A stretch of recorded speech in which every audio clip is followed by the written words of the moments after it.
সুপ্রিয় দর্শকবৃন্দ, আসসালামু আলাইকুম। কেমন আছেন আপনারা? আশা করি আল্লাহর রহমতে ভালো আছেন। যদি চ্যানেলটি ভালো লাগে অবশ্যই চ্যানেলটি সাবস্ক্রাইব করুন। আর পাশে থাকুন প্রতিদিনের মতো আজকে এক আপু আমার চ্যানেলে হাজির করেছি। মিডিয়া কি কারণে আছে সেটা আপনাদের শোনার চেষ্টা করব। আসসালামু আলাইকুম আপু। ওয়ালাইকুম আসসালাম। আপু ভালো আছেন? হ্যাঁ ভাই ভালো আছে। আপনি ভালো আছেন? হ্যাঁ ভালো আছি। আপু কি বিয়ে শাদী হয়েছিল? হ্যাঁ বিয়া হইছে, একটা বাচ্চা আছে। বিয়ে হয়েছে, একটা বাচ্চা আছে। বাচ্চার বাবা কই? বিয়া করছে আরেকটা। আর একটা বিয়ে করছে। তা আপনার মাঝে কি নাই যে আরেক জায়গায় বিয়ে করতে হলো?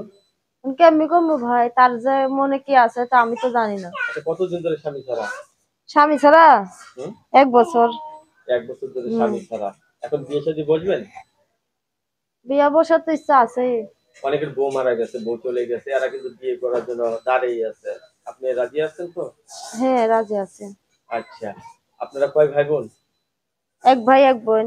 আপনি কোনো কাজ টাজ করেন? হ্যাঁ ভাই, আমি বাসা বাড়িতে কাজ করি। বাসা বাড়িতে কাজ করেন? বাসা বাড়িতে কাজ করে যে টাকা পয়সা পান এতে কি সংসার চলে? না। আচ্ছা, এখন আপনি বিয়ে করছেন, নারীদের জীবনে সবচেয়ে মূল্যবান জিনিস কি জানেন? স্বামী। হুম। সে স্বামী তো আপনার নাই। না। আচ্ছা, এখন কেউ যদি আপনাকে বিয়ে করে আপনার পাশে দাঁড়ায় তাহলে আপনার অনেক সুবিধা হয় না? হুম। আচ্ছা, আমরা একটা মোবাইল নাম্বার দেবো, সেই নাম্বারে কথা বলতে পারবে? জি।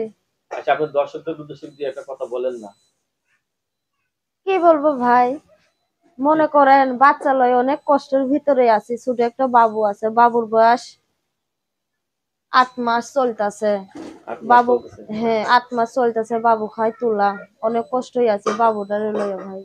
বাবু তোলা খায়। হ। অনেক কষ্টে আছে।